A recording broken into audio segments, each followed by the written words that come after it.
Good afternoon, Katie. United States founding father Benjamin Franklin once declared that by failing to prepare, you are preparing to fail. With Syracuse men's lacrosse gearing up for its gauntlet of ranked opponents, goalie Will Mark has taken Franklin's words to heart. I think our guys do an awesome job of preparing outside of practice, watching film on their matchups, watching film on the overall offense. So I think we obviously need to keep that up. Just working as hard as possible this next week and the weeks after to be prepared and, like Coach said, get some upsets and shake up the room a little bit. If that room is the ACC standings, then the Orange would definitely welcome a shakeup. The Cuse are fifth out of 5 teams in the conference. SU has more losses than Virginia, Notre Dame, and Duke have combined. The Irish are the next opponent for Mark and the Orange. Notre Dame scores over 15 goals per game, third best in the country. Well, Mark and the Cuse have a lot to prepare against. You can find out how Syracuse does against Notre Dame right here on WAER.org on Saturday. Game time is at 2. McClurg team countdown to face-off starts our coverage at 1:30. Sticking on the turf, number 1 Syracuse women's lacrosse has a chance tonight to tie a program record with 12 consecutive wins. The team that stands between SU and that mark is Cornell. The Big Red have never won in Syracuse and haven't defeated the Orange at all since 2006. And in the NHL, the Rangers take on the Blue Jackets tonight. The two teams have split the season series so far at 1 win apiece. New York enters the contest with momentum, winners in 6 of its last 7 games. Austin Barach, WAER Sports. Good morning, John. Well, a pessimist would have a field day dissecting the season it's been for Syracuse men's lacrosse. But pessimists are no fun. Through an optimistic lens, the play from SU attacker Owen Hiltz has been encouraging. Catapulted to Alexo. Hiltz, lefty sidewinder, scores! What a turn of events!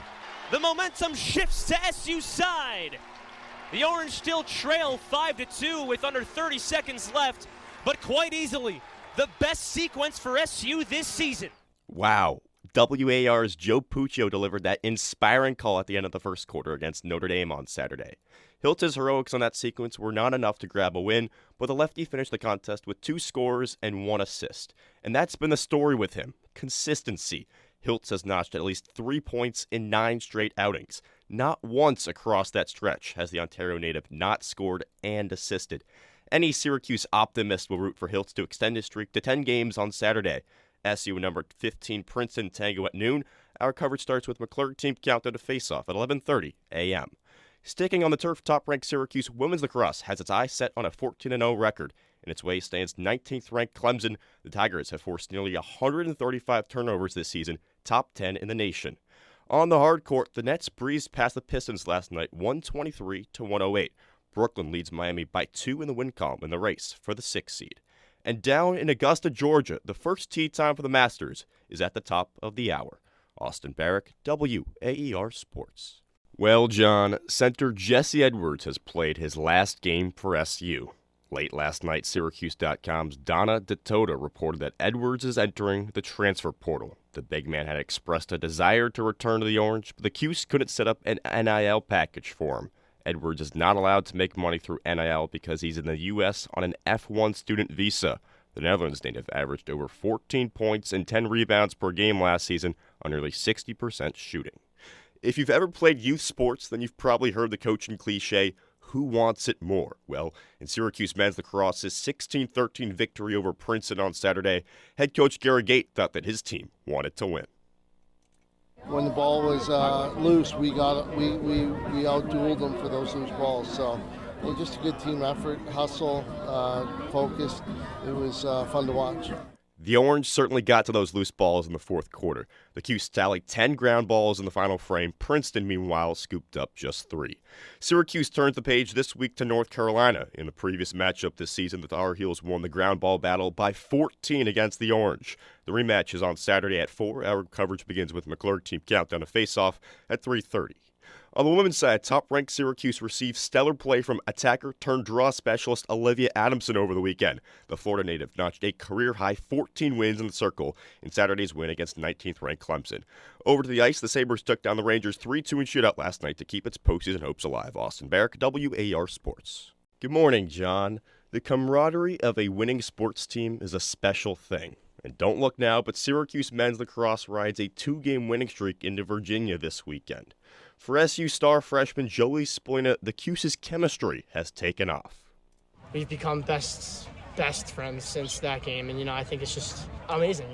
When we scored, our entire bench was on the field. It means a lot to us. The fact that when you guys score, it's everybody cares. Everybody's going crazy. That's exactly what you want in a young team. And, we're just doing our thing right now. Spolina and the Orange have done a thing that the program hasn't accomplished in 7 years: win back-to-back games against ranked opponents away from home. Syracuse can keep the good times rolling at 4th-ranked Virginia on Saturday. The game is at 2. McClure team countdown of face-off starts our coverage at 1:30. On the women's side, top-ranked Syracuse continues its dream season. SU triumphed over UNC last weekend 14-12. Midfielder Natalie Smith recorded her first hat-trick of the year. Smith can be a difference maker once again tomorrow when the Cuse take on 5th-ranked Boston College. Sticking with SU sports, the football team plays its spring game on Friday. Tune in at WAER.org at 7 p.m. for our coverage. In the NBA, the Knicks got shellacked by the Cavaliers last night, 107-90 in Game 2. New York starters Quentin Grimes and Mitchell Robinson combined for just 6 points. On the ice, though, the Rangers handled the Devils 5-1 in Game 1 last night. New York converted on 2 of 3 power plays. Austin Barach, WAER Sports. Good morning, John. Well, cue up Semisonic because it might be closing time for Syracuse men's lacrosse. After last weekend's 19-12 defeat at Virginia, the Cuse need a win at number 2 Duke this Saturday to boost its NCAA tournament resume. But if there's one player in SU who will go down swinging, it's grad transfer Alex Simmons. Simmons, Hiltz, far side, Simmons, righty, ripper, he nails it. Alex Simmons, how about a hat trick? He puts Syracuse within 4. 9-5, Virginia leads with 6 to go in the second period. How about a hat trick, and how about that call from WAR's Jack Gordon? Simmons would tally one more score against the Cavaliers, which was a one-handed behind-the-back shot with his offhand. The attacker has notched 3 hat tricks on the season. For number 15 Syracuse to pull off the upset on Saturday, Simmons' goal-scoring magic would be a nice ingredient. The regular season finale, which could also be the last contest for SU this year, starts at noon in Durham. McClure team countdown to face-off begins our coverage at 11:30. Syracuse women's lacrosse also travels to North Carolina for its next bout. The 2nd seed Cuse take on 7th seed Virginia Tech tomorrow in the ACC tournament. When the two teams met back in March, Orange attacker Megan Tyrell scored 5 times. The Hokies, for reference, had just 5 goals as a team. Over to the ice, the Devils tied up the series against the Rangers at 2 games apiece with a 3-1 victory last night. New Jersey committed 8 fewer giveaways than New York. Game 5 is on Thursday. Austin Barach, WAER Sports. Good afternoon, Kevin. Barring an unlikely bid from the committee, the Syracuse men's lacrosse season ended on Saturday. The Cuse fell 18-15 at then number 2 Duke. But for SU head coach Gary Gait, the 2023 campaign was not a failure. In fact, it could be considered a step to success.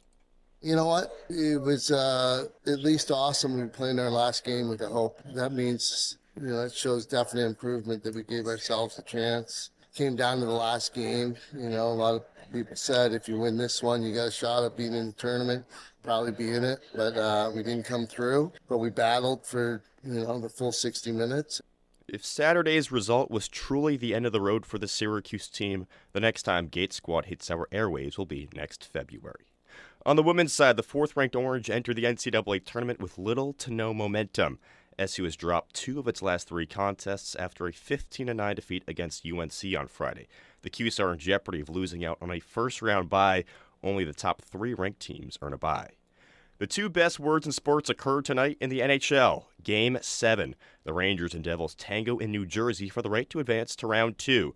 The 2 franchises have squared off in a Game 7 before, back in 1994. The Rangers took that game 2-1. In baseball, the Mets and Braves are slated to play a doubleheader today after a pair of postponements over the weekend. The Braves won Game 1 9-8 behind 2 home runs from catcher Sean Murphy. Game 2 is scheduled to start at 4:45. And in the NFL, the Bills have signed Syracuse native Latavius Murray to a 1-year deal. The veteran running back rushed for over 750 yards last season. Austin Barach, WAER Sports.